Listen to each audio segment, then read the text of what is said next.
to another edition of Steinbeck Stalkers. Last week we discussed the Pearl. Yeah! Fun times. But today we are going to be discussing Steinbeck's masterpiece. We've been waiting for a very long time. East of Eden. Eden, the land of paradise. This is not where our story takes place. To the east. East. More east. Yes, the Salinas Valley, a world where evil encompasses society. On the other end of the United States, brothers Adam and Charles Trask deal with rifts in their relationship, as the passive and good-natured Adam is favored by their father over the violent Charles. This dilemma becomes increasingly complicated with the arrival of, Kathy, an evil and parasitic girl. She manipulates the innocent and naive Adam into taking care of her, and, as a result, Adam marries her. They move to California, leaving Charles behind. Once arriving in California, they soon discover that Kathy is pregnant. As her fraternal twins are born, she tells Adam that she is leaving him and the children. He, however, attempts to force her to stay, and, being the wonderful woman she is, she shoots him in the shoulder and leaves. Left alone with his twins, Adam enters a dark period in his life, heartbroken at Kathy's abandonment. Samuel Hamilton, a man living in the Salinas Valley, and Lee, a servant in the Trask house, are able to snap him out of the depression, and even help Adam name the kids, Aaron and Cal. However, just as Adam was favored over his brother Charles, Adam favors sweet and pure Aaron over his aggressive twin Cal. When Cal saves up $15,000 to give as a present to his father, Adam rejects it strongly, and wishes Cal gave him something he could truly treasure, like Aaron's knowledge and education. Upon hearing Adam's remarks, Cal runs away full of anger and jealousy, but only returns to claim revenge on Aaron. Since departing from Adam, Kathy has changed her name to Kate. She owns a brothel, and Cal has discovered that she is his and Aaron's birth mother. Cal takes Aaron to her and reveals the truth, knowing that it will destroy Aaron's pure heart. Aaron is sickened and runs away. He later signs up for the army, believing that he now has no reason to live. After the meeting between her and her children, Kate can't help but think of Aaron and his reaction towards meeting her. She takes a morphine pill and dies. Later, the Trask household discovers that Aaron has died while serving in the army. Because Cal believes that he is to blame for Aaron's death, he pleads to rid himself of his evil ways. Lee, the Trask family's servant, begs the now-dying Adam for forgiveness on behalf of Cal. Adam's last word is Timshel, originally introduced by Lee, which means thou mayest, and that thou hast the choice to overcome evil. Timshel. The thesis of East of Eden was based around the idea thou mayest. Each character in the novel was inherently good or inherently evil. However, each character was also given a chance to change their evil ways to virtuous.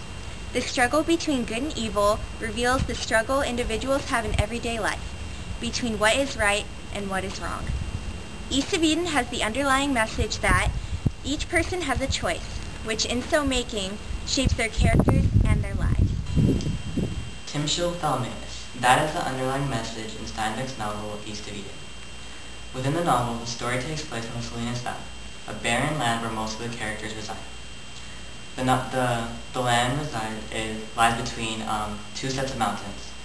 The Gabalon Mountains, a happy and lovely area, whereas on the other side lies the Santa Lucia Mountains, dark, brooding, and mysterious. The land represents the area in which God banished Adam and Eve from Eden. Throughout the novel, each character is either good or evil, as are their actions. From the cruelty of Kathy to the angelicness of Aaron, each character is given the option of purity or impurity. Characters in the novel, such as Adam and Aaron, represent the Abel in the Cain and Abel story, whereas characters like Charles and Cal represent the Cain in the story. In the midst of it all, Kathy, also known as Kate, represents Satan, in addition to all the evil in the world. Though many of the characters remain constant and unchanging throughout the novel, Cal has the ability to change as he struggles to battle the evil within. From the conclusion, we realize that Cal does have the ability to change, as Adam tells him the word Timshel, revealing Steinbeck's underlying message. Timshel! Wait, what was that, Lee?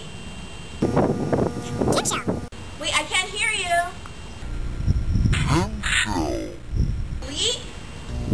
shall. Tim shall, thou mayest. Do not blame others for your own wrongs. People's lives are full of decisions, choices that can be good or evil. But you're the one who determines your future.